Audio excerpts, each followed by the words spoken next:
Welcome back to Gardener's History Garden, our AP World History podcast. Today we're venturing into one of the most fascinating aspects of the medieval world, networks of exchange. This episode will take you on a journey across vast trade routes where merchants, travelers, and scholars helped shape the global interactions long before the modern era. From the bustling markets of the Samarkand to the spice-laden ports of the Indian Ocean, we'll explore how goods, ideas, and even diseases traveled across the continent.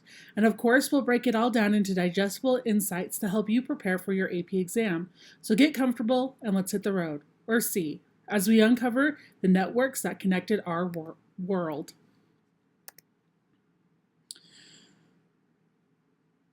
Imagine you're a merchant in the 13th century standing at the gates of a bustling caravanserai in Central Asia. The air is thick with the scent of spices, and traders from China, Persia, and the Mediterranean are bartering over silk, porcelain, and paper.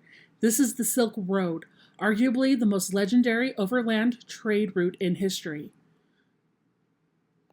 Luxury goods like fine silk, delicate porcelain, and fragrant spices were the prize cargo of the Silk Roads. But these routes were more than just a marketplace. They were arteries of innovation. The camel saddle revolutionized travel, and the spread of Buddhism from India to China transformed cultural landscapes. And let's not forget Marco Polo. His detailed accounts of Kublai Khan's court in China captivated Europeans and fueled their imaginations about the wealth of the East. The Silk Roads weren't just about commerce, they were about connection. Now let's shift gears and set sail on the Indian Ocean. Picture massive dhows and Chinese junks gliding across the water, their sails catching the monsoon winds. Unlike Silk Roads, which specialized in luxury goods, the Indian Ocean trade focused on bulk items such as timber, textiles, and of course, spices. Here, technological advancements reigned supreme. The astrolabe, perfected by Muslim scholars, helped sailors navigate with precision. The lateen sail, an ingenious triangular design, allowed ships to harness the changing winds. These innovations made long-distance sea travel not just possible, but profitable.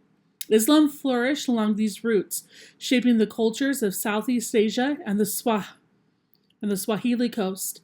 The city-states of Kilwa and Mombasa became melting pots of Africa, Arab, and Islamic influences. There, architecture and language reflect this blend. Our next stop, as we cross into the vast Sahara Desert, imagine caravans stretching for miles, camels laden with gold and salt, trudging through dunes. This was the backbone of Trans-Saharan trade.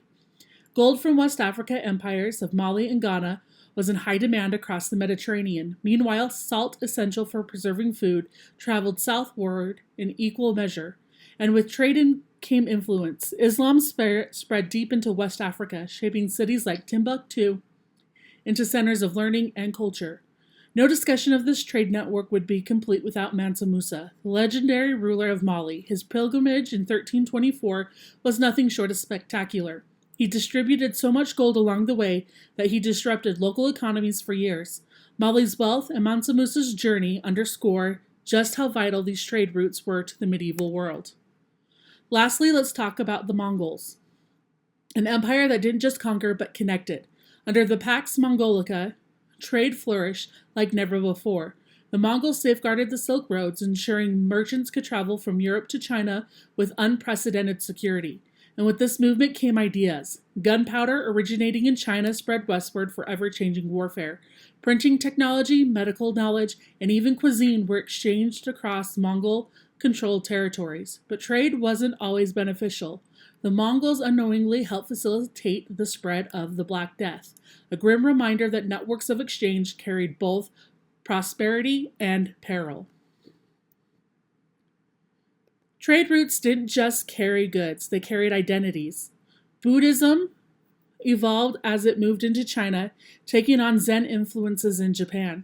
Islam fused with local traditions in West Africa, and Persia architectural styles found new expression in Mughal India. The Swahili coast is a perfect example of this blend. Here, Bantu languages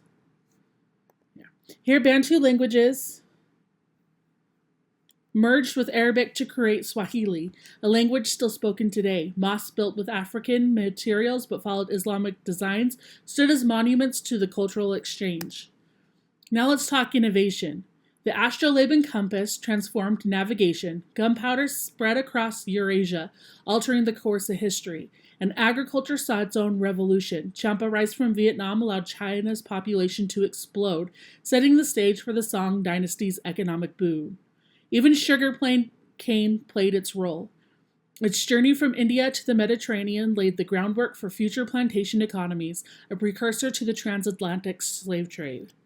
But not all exchanges were positive.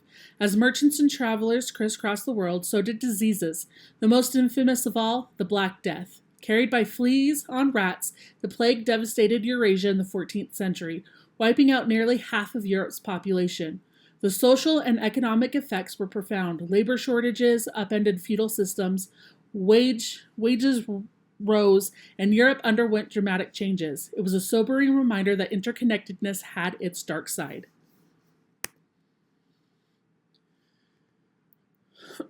All right, moving on to our memory tricks for it. So, struggling to keep these trade routes straight? Try using the acronym STIM or SIDM. S for the Silk Road, right? This is specifically our luxury goods, Buddhism, and Karanavaris. I for India, this for Indian Ocean trade. These are bulk goods, has to do with the monsoon winds and the spread of Islam. T for Trans-Saharan. This is the movement of gold, salt, and camels. M for the Mongols. So gunpowder, plague, and the Pax Mongolica. Or visualize the merchant's journey, starting in China with silk, sailing across the Indian Ocean with spices, and finally trekking through the Sahara Desert with gold and salt.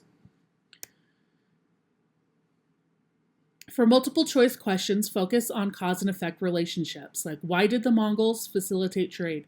What impact did the Black Death have on labor systems? For short answer questions, include concrete evidence, like Buddhism's journey along the Silk Road or Islam's spread to West Africa. For document-based questions, analyze the author's perspective. A merchant's diary might highlight the wealth of trade, while a European noble might focus on the plague's devastation. For long essay questions, practice comparing and contrasting the trade routes. How did the Silk Roads differ from the Indian Ocean? Think in terms of goods, technology, and cultural exchange. This one was a short one, and this is a wrap for our journey through the networks of exchange. We've covered the major trade routes, the transformative power of cultural diffusion, and the impact of trade on global history. Thanks for listening, and don't forget to like and subscribe for more AP World History breakdowns. Until next time, keep studying and stay curious.